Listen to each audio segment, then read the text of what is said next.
దేవుని ప్రియమైన బిడ్డలారా, ప్రభువైన యేసుక్రీస్తు వారి నామంలో మీ అందరికీ నా హృదయపూర్వకమైన వందనాలు చెల్లిస్తున్నాను. ఈ మీడియా ద్వారా దేవుని వాక్యాన్ని ఆలకిస్తున్న మిమ్మల్ని దేవుడు బహుగా దీవించునుగాక. ఎందుకంటే దేవుని వాక్యాన్ని వినడం, గైకొనడం ఇది ఎంతో ధన్యకరమైనది. మన జీవితాలను ఆశీర్వదించేది దేవుని వాక్యమే, మనలను ఉద్ధరించేది దేవుని వాక్యమే, మనలను అన్ని విషయాల్లో దేవునికి దగ్గరగా చేసేది దేవుని వాక్యమే, మనకు నెమ్మది ఇచ్చేది దేవుని వాక్యమే, మనకు విడుదల స్వతంత్రత ఇచ్చేది దేవుని వాక్యమే, మనకు రక్షణ ఇచ్చేది దేవుని వాక్యమే, దేవుని యొక్క స్వభావాన్ని, దేవుని యొక్క ప్రణాళికలను మనకు తెలియపరిచేది దేవుని వాక్యమే. కనుక ఈ దేవుని వాక్యాన్ని మనం ఎంతగా ఆలకిస్తామో అంతగా మనం దీవించబడతాం. అంతేకాదు, మనుష్యుడు రొట్టె వలన మాత్రమే కాదు, కానీ దేవుని నోట నుండి వచ్చే ప్రతి మాటను బట్టి జీవిస్తాడు అని ప్రభు వాగ్దానం చేశారు. కనుక దేవుని వాక్యాన్ని మనం భుజించడం అంటే వాక్యాన్ని విని ధ్యానించి గైకుంటున్నప్పుడు మనం ఇంకా దీవించబడతాం. అంతేకాదు దేవుని బిడ్డలారా, దేవుని వాక్యం మన ఆత్మలను బ్రతికిస్తుంది. నేను మీకోసం చిన్న ప్రార్థన చేయాలని ఆశపడుతున్నాను. ప్రార్థన చేద్దాం. ప్రిబిడ, దేవుని వాక్యాన్ని దేవుడు మనకు ఆశీర్వాదకరంగా మార్చినట్లు ప్రార్థన ద్వారా ఈ యొక్క అంశాన్ని ప్రారంభించుకుందాం. పరిశుద్ధుడా, ఘనమైన తండ్రి, మహోన్నతుడా, మీ నామంలో 2-3 ఎక్కడ కూడి ఉందరో వారి మధ్య ఉందని సెలవిచ్చిన మా ప్రియ ప్రభువా, మాతో మాట్లాడండి. వినే చెవి, గ్రహించే హృదయం మాకు దయచే తండ్రి.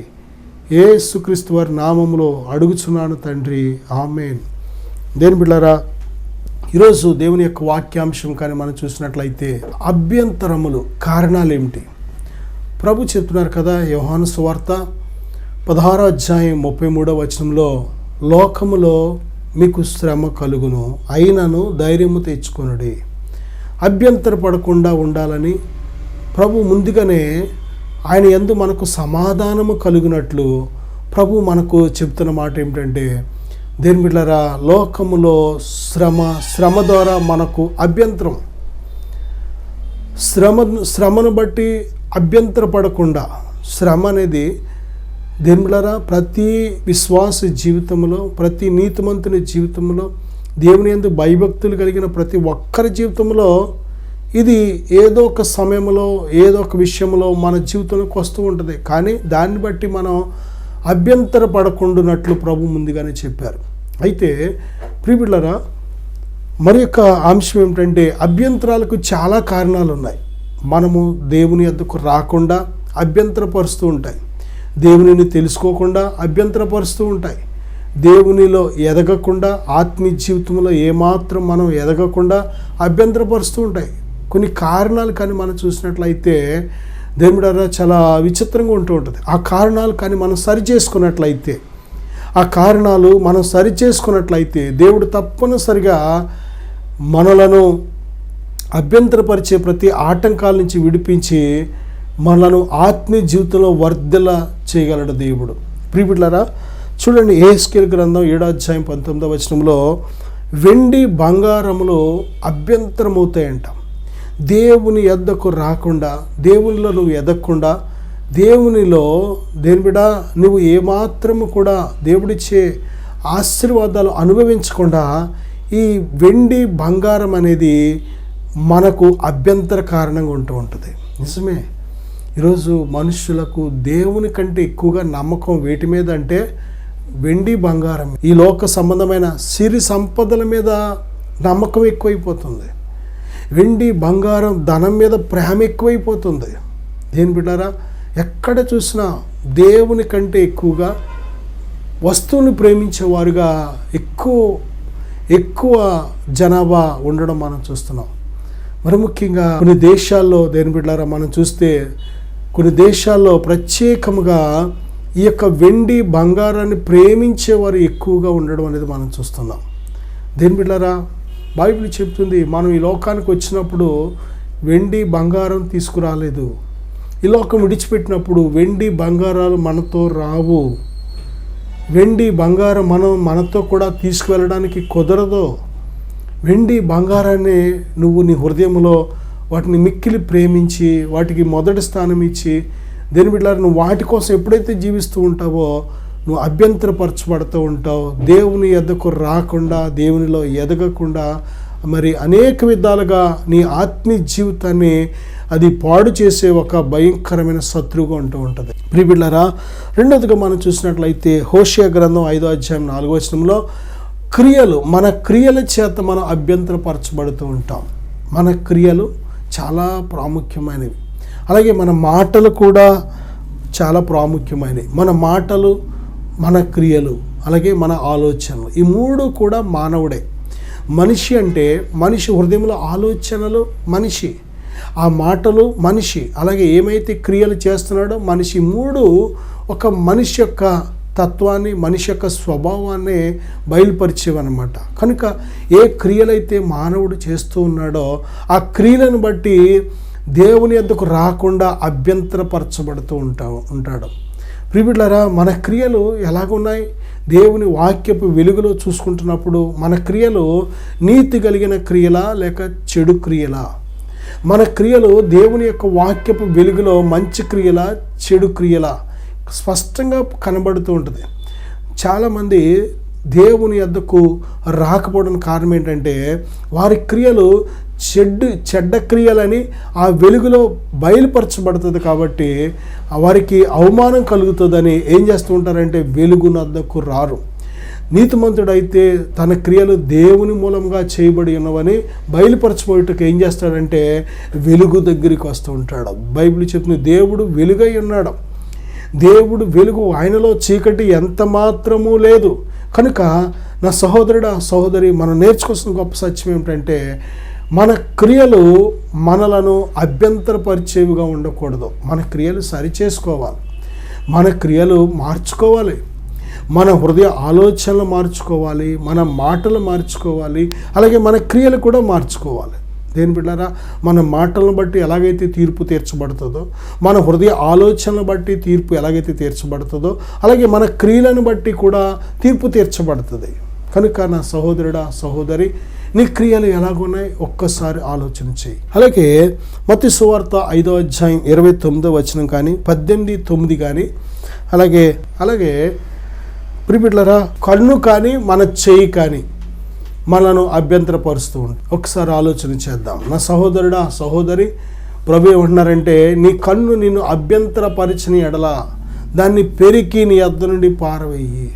నీ చెయ్యి నిన్ను అభ్యంతరపరిచిన ఎడల దాన్ని నరికి నీ యొద్ద నుండి పారవేయి. ఎందుకు అంత కఠినమైన ఆజ్ఞను దేవుడు మనకు ఎందుకు ఇస్తున్నాడు అంటే మనము 2 కళ్ళు, 2 కాళ్ళు, 2 చేతులు అన్నీ కలిగి నరకంలో కాలిపోయే కంటే ఈ భూమి మీద ఒక అవయవం పోయినా సరే ఈ లోకం విడిచిపెట్టిన తర్వాత నిత్యరాజ్యంలో ఉంటాం, నిత్య జీవంలో ఉంటాం.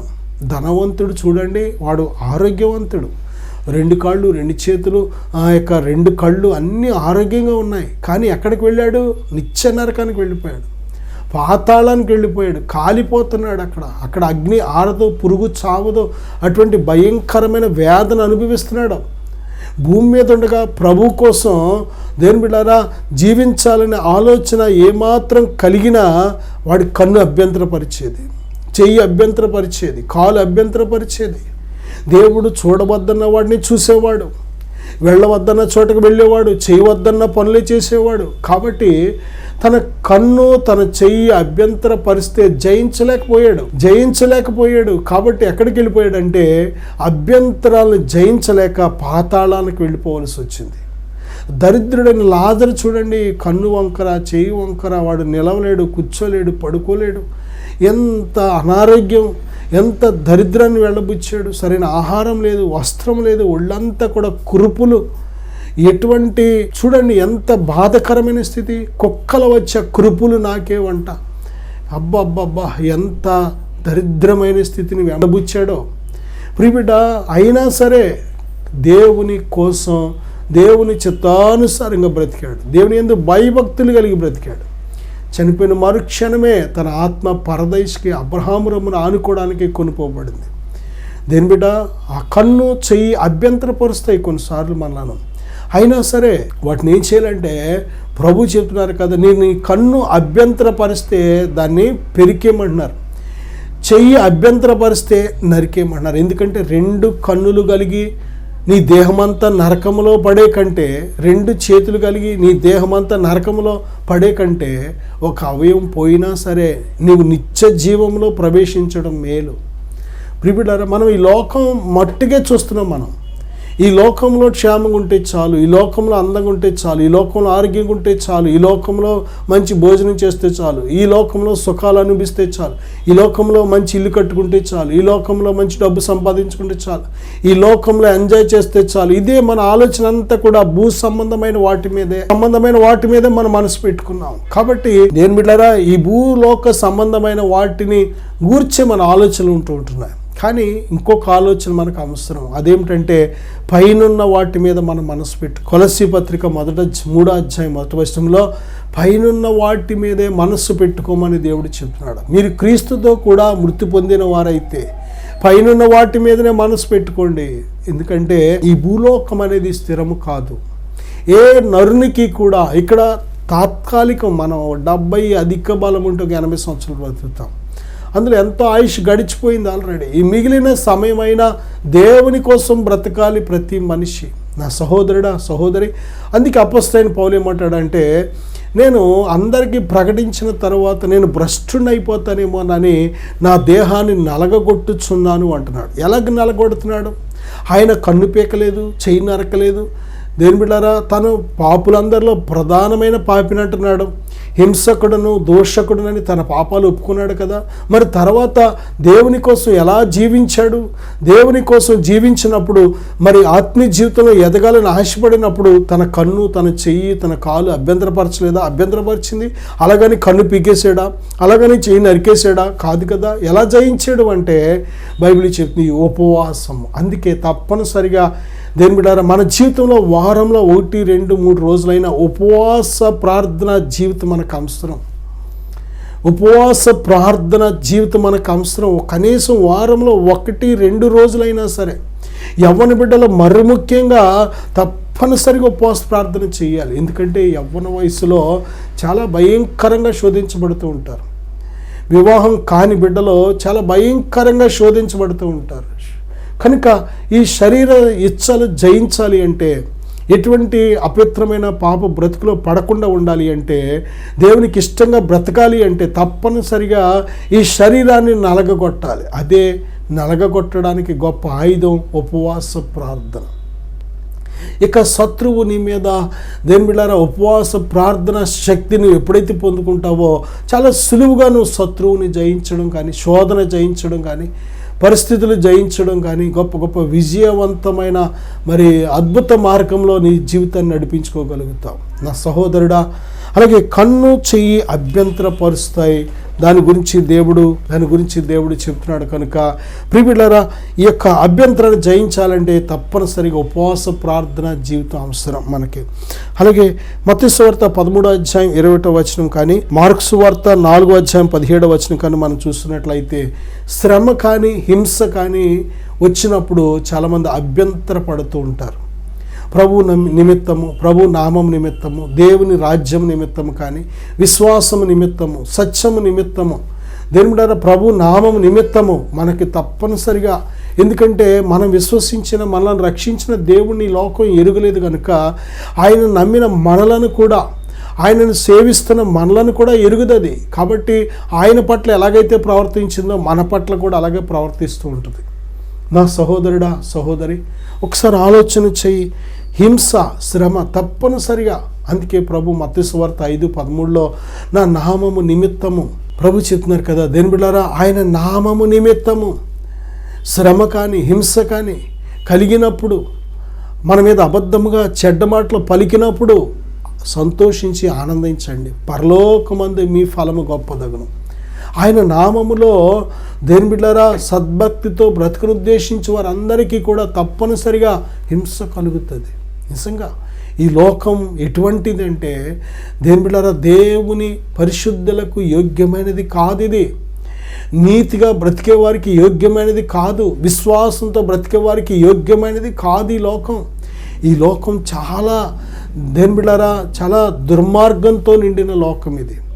కనుక నువ్వు దేవుని కోసం బ్రతకడానికి ఏ క్షణమైతే నిర్ణయించుకున్నావో ఆ క్షణం నుంచి నీకు విరోధంగా మారుతుంటుంది లోకం. బిడ్డ, నీ భక్తిని చూసి, నీ నీతిని చూసి, నీ పరిశుద్ధతను చూసి, నీ విశ్వాసాన్ని చూసి ఏమాత్రము కూడా అది తట్టుకోలేదు, భరించలేదు, వారవలేదు లోకం. కనుక లోకంలో తప్పనిసరిగా మనకు శ్రమ కలుగుతూ ఉంటుంది. అలాగని శ్రమ వచ్చినంత మాత్రాన మనం పాపులం కాదు. శ్రమ వచ్చినంత మాత్రాన దేవుడు మనల్ని విడిచిపెట్టడం, శ్రమ వచ్చినంత మాత్రాన మనం పడిపోలేదు, చెడిపోలేదు. కానీ ఈ లోకంలో బిడ్డలారా, నీ భక్తి అది నిజమైన దేవుని యందలి భక్తి అని నిరూపిస్తూ ఉంటుంది ఆ శ్రమ. అంతేకాదు నువ్వు దేవుని యందు కలిగిన విశ్వాసము అది గొప్పదని నిరూపిస్తూ ఉంటుంది. నువ్వు దేవుణ్ణి ప్రేమించి ఆ ప్రేమ నిజమైన గొప్ప ప్రేమని నిరూపిస్తూ ఉంటుంది ఆ శ్రమ. నిజమే బిడ్డలారా, వేషధారులుగా ఉంటే శ్రమలు ఉండవు. ఒక అడుగట్టు ఒక అడుగిట్టు రెండు పడవలో కాళ్ళు వేస్తే పెద్ద శ్రమలు ఉండవు. పగలు ఒకలాగా రాత్రి ఒకలాగా జీవిస్తే పెద్ద శ్రమలు ఉండవు.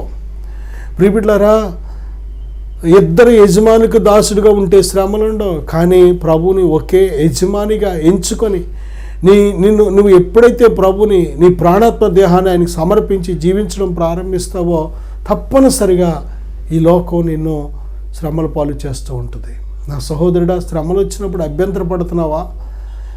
ప్రభువు నమ్మిన మనము అభ్యంతర పడకుండా ఉండునట్లే దేవుడు ఈ మాటలు మనతో చెప్తున్నాడు. లోకంలో ఉన్నాం, మన స్థిర నివాసం ఇది కాదు, ఈ దేహం కాదు, ఈ లోకం కాదు.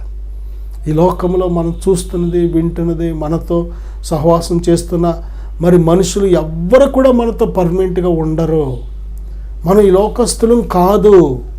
ఈ లోకంలో యాత్రికులం, పరదేశులు. మన పౌరసత్వం పరలోకమందు ఉంది. బిడ్డలారా, అలాగే మత్తయి సువార్త 16:23 శత్రువైన సాతాను మనలను అభ్యంతరపరుస్తూ ఉంటాడు. సాతాను ఎప్పుడు కూడా మనుషుల సంగతులే యోచిస్తాడు, కానీ దేవుని సంగతులు యోచించడు. ప్రభువైన యేసుక్రీస్తు వారు అంటున్నారు కదా, ఇదిగో మనుష్య కుమారుడు పాపిష్టులైన మనుషుల చేతికి అప్పగించబడబోతున్నాడు. వారు ఆయనను మరి నిందించి, హింసించి, సిలువేసి చంపుతారు. మూడో దినాన ఆయన తిరిగి లెగిస్తాడు. అంటే సాతాను ఏమంటున్నాడంటే పేతురులో ఉండి, ప్రభువా అది నీకు ఎప్పటికీ కలగకుండాను గాక. ప్రభువారు మేలు కోరినట్లు మాట్లాడుతున్నాడు, కానీ మేలు కాదు, దేవుని చిత్తానికి విరోధమైన మాట మాట్లాడుతున్నాడు. అక్కడ ప్రభు చెప్పింది ఏంటి, సాతాను చెప్తుంది ఏంటి? ప్రభు జరగబోతున్న దేవుని ఆయన ప్రణాళికను చెప్తున్నారు. ఆయన మనుషుల పాపములు, అందరి పాపముల నిమిత్తం ఆయన సిలువలో వెల చెల్లించబోతున్నాడు ఆయన. అయితే సాతాను ఏమంటున్నాడంటే అలాంటి శ్రమలు నీకు కలగకూడదు అంటున్నాడు. ఆయన మన కోసం సిలువపై అటువంటి రిస్క్ తీసుకోకపోతే, శ్రమ పడకపోతే మనం ఎప్పటికీ రక్షించబడలేము. మనుషులందరూ పాపంలో పుట్టి, పాపంలో పెరిగి, పాపంలోనే చచ్చిపోయి నరకానికి వెళ్ళిపోతారు. మనుషులందరూ కూడా ఎవరికి రక్షణ ఎప్పటికీ ఉండదు. అటువంటి ఎవరికి రక్షణ కలగకుండా సాతాను గడు మాట్లాడుతున్నాడు. అందుకే ప్రభు చెప్తున్నారు, సాతానా నా వెనుకకు పొమ్ము, నీవు నాకు అభ్యంతర కారణమై ఉన్నావు. నిజమే, సాతాను గడు ఎప్పుడు కూడా అభ్యంతరమే. ఆది నుండి ఈ రోజు వరకు కూడా వాడు ఎప్పటికీ కూడా ఈ భూమి మీద మనుషులకు అభ్యంతరం కలుగజేస్తూ ఉంటాడు. దేవుని చిత్తం నెరవేరకుండా అడ్డుపడుతూ ఉంటాడు. నా సహోదరుడా, సహోదరి, ఒకసారి ఆలోచన చేయి. సాతాను గాడు ఏ విషయాల్లో నేను మోసపరుస్తున్నాడు? ఆదాము దగ్గరికి వచ్చి అభ్యంతరపరిచాడు, పడిపోయారు ఆదాము అవ్వ. వాడు అభ్యంతరానికి పడిపోయారు, వాళ్ళు లోబడిపోయారు. ఇది నిజమా? ఈ తోట చెట్లలో దేని ఫలములను దేవుడు తినవద్దన్నాడా అని వాడు ఎప్పుడైతే మోసపూరితంగా ప్రేమతో అడిగాడో, ఇలా మేలు కోరే విధంగా అడిగాడో వాళ్ళు మోసపోయారు. నిజమేనేమో, మన మేలు కోరి చెప్తున్నాడేమో, మన మంచి కోసం చెప్తున్నాడేమో, మంచివాడేమో అనుకున్నారు వాళ్ళు. కానీ వాడు మంచివాడు కాదు. సాతాను ఎప్పటికీ మంచివాడు కాదు. వాడు చెప్పేది అంత మోసమే. ఈరోజు మనుషులను అభ్యంతరపరుస్తూ ప్రతి ఒక్కరిని కూడా దేవుళ్ళు ఎదగకుండా, రానివ్వకుండా, దేవుని తెలుసుకోకుండా ఎప్పుడూ కూడా అభ్యంతరపరుస్తూ ఉంటాడు. కళ్ళకు గుడ్డితనాన్ని కలుగజేస్తూ ఉంటాడు. అవిశ్వాసులైన వారి మనోనేత్రాలకి గుడ్డితనం కలుగజేస్తూ ఉంటాడు. పాపంలో పడగొట్టడానికి శోధిస్తూ ఉంటాడు. దేని బిడ్డలారా, శోధకుడు వాడు అబద్ధికుడు, అబద్ధమునకు జనకుడు వాడు మోసపరిచే జీవితం తప్ప ఏ ఒక్కరిని వాడు రక్షించలేడు, ఏ అద్భుతం వాడు చేయలేడు. నా సహోదరుడా, సహోదరి, ఈరోజు సాతాను యొక్క అభ్యంతరాల వలన ఎంతోమంది అభ్యంతరపడి ప్రభుకు దూరం అయిపోతున్నారు. అలాగే యోహాను సువార్త 6వ అధ్యాయం 54 నుంచి 61 వరకు మనం చూస్తే ఆయన శరీరము రక్తాన్ని గురించి చాలామంది అభ్యంతరపడుతూ ఉంటారు. ప్రభు చెప్తున్నారు కదా, నా శరీరము తిని నా రక్తము త్రాగువాడే నిత్య జీవం గలవాడు. నా శరీరము తిని నా రక్తము త్రాగువాడు నా యందును నేను వాని యందు నిలిచి ఉంటామని ప్రభు వాగ్దానం చేశారు. ఆయన శరీరంలో రక్తంలో పాలు పంపులు లేకపోతే ప్రభుతో కానీ ప్రభు రాజ్యంలో కానీ పాలు పంపులు ఉండవని ప్రభు చెప్పారు. అలాగే అపొస్తలుల కార్యాలు 2వ అధ్యాయం 42వ వచనం కూడా దేని బిడ్డారా, రక్షణ పొందిన ప్రతి ఒక్కరూ ప్రభువైన యేసుక్రీస్తు వారి రక్షకుడిగా అంగీకరించి వారి పాపాలు ఒప్పుకొని పాప క్షమాపణ నిమిత్తము బాప్తిసం పొందిన ప్రతి ఒక్కరికి కూడా దేవుడిచ్చిన ఆజ్ఞ ఏమిటంటే, మరి మనము వాక్యమందు సహవాసమందు ప్రార్థన చేయుట యందు రొట్టె విరుచుట యందు ఎడతెగక ఉండాలని. దేని బిడ్డారా, అలాగే కొరింథీయులకు రాసిన మొదటి పత్రిక 11:23లో కూడా మనం చూసినట్లయితే, ఇదిగో ఇది మీ కొరకైన నా శరీరము, అలాగే ద్రాక్షరసం కలిగిన పాత్రనిచ్చి ఇది మీ కొరకై చిందించబడుతున్న నా నిబంధన రక్తము, దీన్ని మీరు చెయ్యండి. ఆయన రాకడ పర్యంతము వరకు కూడా మనం ఈ లోకంలో జీవించినంతకాలం సంఘముగా కూడుకొని సహవాసంగా కూడుకొని దేని బిడ్డ దేవుని వాక్యాన్ని ధ్యానించి అలాగే ప్రార్థన చేసి దేని బిడ్డారా విరిగి నలిగిన హృదయంతో దేవుని సన్నిధిలో మనం తగ్గించుకొని దేవునికి అప్పగించుకొని ఏం చేయాలంటే ప్రభు యొక్క శరీరము రక్తమని ఆ రొట్టి ద్రాక్షరసం తీసుకోవాలి. ఇది తీసుకోవడానికి చాలామంది అభ్యంతరపడుతూ ఉంటారు. నిజమే, దేని బిడ్డారా చాలాసార్లు ఎందుకు అభ్యంతరం వస్తుంది? ప్రభువైన యేసుక్రీస్తు వారి శరీరం రక్తం తీసుకోవడానికి నువ్వు ఎక్కడ బలహీనంగా ఉన్నావు, ఏ విషయంలో పడిపోయావు, ఏ విషయంలో వెనక్కి వెళ్ళిపోయావు, ఏ విషయంలో దేవుని మీద తిరుగుబాటు చేసావు, దాన్ని బట్టి ఎన్నో అభ్యంతరాలు. మనస్సాక్షి పనిచేస్తుంటే గద్దిస్తూ ఉంటుంది, తీసుకోకు, నువ్వు ఏమాత్రం యోగ్యుడు కాదు, యోగ్యురాలు కాదు అని ఏం చేస్తుంటుంది, గద్దిస్తూ ఉంటుంది మనస్సాక్షి. అలాంటప్పుడు అభ్యంతరపడి ఆగిపోతూ ఉంటాం. కాదు, ఆ మనస్సాక్షి గద్దించకుండా ఏం చేయాలంటే మన అవిధేయతను ఒప్పుకోవాలి, దేవుని దగ్గర మన పాపాన్ని ఒప్పుకోవాలి. నా సహోదరుడా సహోదరి, విరిగి నలిగిన హృదయం దేవునికి ఇష్టమైన బలి. మన పాపములను మనం ఒప్పుకొని ఎడల ఆయన నమ్మదగిన దేవుడు, నమ్ముకొనదగిన సహాయకుడు. ఆయన మన పాపాన్ని క్షమించి మన నీతిమంతులుగా చేయడానికి సిద్ధంగా ఉన్నాడు. ఆయన క్షమించుటకు సిద్ధమైన మనస్సు కలిగిన దేవుడు. దేని బిడ్డ, నా సహోదరుడా సహోదరి, అభ్యంతరాలు చాలా కారణాల వల్ల వస్తూ ఉంటాయి. అందులో చాలా కారణాలు చూసాం. మొదటిది వెండి బంగారాలు ధనము మనకు అభ్యంతర కారణంగా ఉంటూ ఉంటుంది ఒక్కోసారి. రెండవదిగా మన క్రియలు మనల్ని అభ్యంతరపరుస్తూ ఉంటాయి. మూడవదిగా మన కన్ను చెయ్యి అభ్యంతరపరుస్తూ ఉంటాయి. కొన్నిసార్లు ప్రభు నిమిత్తము శ్రమ హింస కలిగినప్పుడు మనం అభ్యంతరపడుతూ ఉంటాం.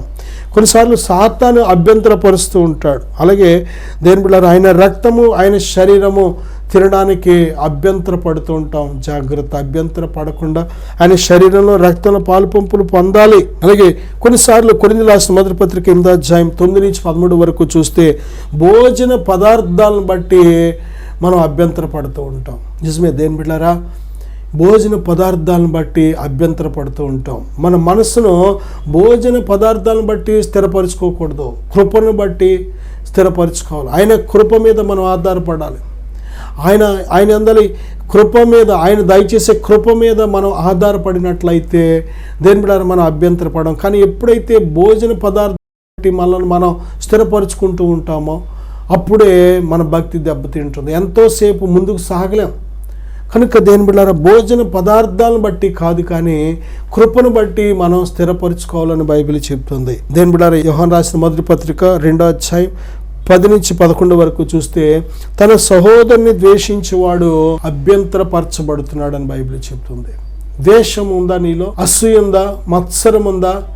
ఇటువంటి క్రియలు ఉంటే అభ్యంతరపరచబడుతూ ఉంటావు. దేవునిలో ఏమాత్రం కూడా ఎదగలేవు. దేని బిడ్డలారా, దేవునిలో ఆత్మీయ జీవితంలో మనం ఎదగాలి అంటే విశ్వాసంలో ఎదగాలి, ప్రేమలో ఎదగాలి, నిరీక్షణలో ఎదగాలి, దేవుని శక్తిలో ఎదగాలి, భక్తిలో ఎదగాలి, ఆత్మతో నింపబడాలి. మనం దినదినము దేని బిడ్డలారా, ప్రారంభంలో ప్రభు దగ్గరికి వచ్చిన మొదటి రోజు ఎలాగున్నామో కొన్ని సంవత్సరాలు అయిన తర్వాత కూడా అలాగే ఉంటే నువ్వు ఎదగలేదని అర్థం. దేవుని దగ్గర ఎన్ని సంవత్సరాలు ఏమి నేర్చుకున్నాం? మనం ఇతరులకి ఆకర్షణీయంగా మాదిరికరంగా మనం ఉంటున్నామా? లోకస్తుల వలె మనం కూడా మాట్లాడి, లోకస్తుల వలె మనం కూడా ప్రవర్తించి, లోకస్తుల వలె మనం కూడా జీవించినట్లయితే నువ్వు మాదిరికరంగా ఆకర్షణీయంగా ఉండలేవు. ఈ లోకానికి వెలుగు అని ప్రభు చెప్తున్నారు. మనం ఈ లోకానికి వెలుగై ఉన్నాం. వెలుగునిచ్చే దీపానికి, ఆరిపోయిన దీపానికి చాలా తేడా ఉంటూ ఉంటుంది. వెలుగునిచ్చే దీపం అనేకులకు ఆకర్షణీయంగా ఉంటూ ఉంటుంది, అనేకులకు వెలుగునిచ్చే విధంగా ఉంటుంది, అనేకులు వెలిగించే విధంగా ఉంటూ ఉంటుంది. నా సహోదరుడా, సహోదరి, మనం అనేకులకు దీవెనకరంగా ఉండాలి. ఈ లోకానికి ఉప్పుగా ఉండాలి. ఉప్పు ఏ విధంగా సారం ఇస్తుందో, ఆ సారం వల్ల ఎటువంటి పదార్థమైన చక్కటి రుచి కలిగి ఉంటుందో, ఆ విధంగా ప్రతి జీవితానికి మనందరం ఉప్పుగా, సారం ఇచ్చే ఉప్పుగా ఉండగలం. మనం సారం ఇవ్వకపోతే, ఉప్పు నిస్సారమైతే అది ఎందుకు పనిచేయదు? ప్రభు చెప్తున్నారు, ప్రభు ప్రేమ అనే సారం మనలో ఉండాలి, ప్రభు శక్తి అనే సారం మనలో ఉండాలి, క్షమించే స్వభావం అనే సారం మనలో ఉండాలి, సమాధానంగా జీవించే జీవితం అనే సారం మనలో ఉండాలి, తగ్గింపు అనే సారం మనలో ఉండాలి. ప్రియబిడ్డలారా, యథార్థత అనే సారం మనలో ఉండాలి, పరిశుద్ధత అనే సారం మనలో ఉండాలి, నీతి కలిగిన జీవితం అనే సారం మనలో ఉండాలి. ఈ సారం లేకపోతే ఎందుకు ఉపయోగపడదు? మనల్ని బట్టి ఒక్క ఆత్మ కూడా రక్షించబడదు. దేవుని పరిశుద్ధాత్మ ఫలాలు చాలా శక్తివంతమైనది. దేవుడే పరిశుద్ధాత్మ ఫలాలు అంటే దేవుడే, దేవుని యొక్క నేచర్ అది, స్వభావం అది. ఆ స్వభావం మనలో ఉన్నప్పుడే మనం దీవించబడతాం. నా సహోదరుడా, సహోదరి, ఈ యొక్క సమయంలో ఈ వాక్యాన్ని ఆలకిస్తున్న మనము మనుషులు చాలాసార్లు మత్తయి సువార్త 18:7 కూడా మనుషులు మనల్ని అభ్యంతరపరుస్తూ ఉంటారు. లోకంలో ఉన్నాం కనుక లోకస్తులు దేవునికి మనకు అడ్డుగా ఏదో ఒక అడ్డు తీసుకొస్తూ ఉంటారు. భయపడకు, దేవుని యందు సంపూర్ణమైన విశ్వాసం ఉంచు. దేవుడు నమ్మదగిన దేవుడు, నీ చేయి పట్టుకున్న దేవుడు నమ్మదగిన దేవుడు, నేను పిలిచిన దేవుడు నమ్మదగిన దేవుడు. ఆయన తన యొక్క దయగలిగిన ఆయన మనస్సు చేత మనల్ని చేరదీశాడు, ప్రేమ కలిగిన మనస్సు చేత మనల్ని చేరదీశాడు. కనుక ప్రియబిడ్డ, ఆ పిలిచిన దేవుడు నమ్మదగిన దేవుడు కనుక నీ చేయి విడిచిపెట్టాడు. అభ్యంతరపడకు.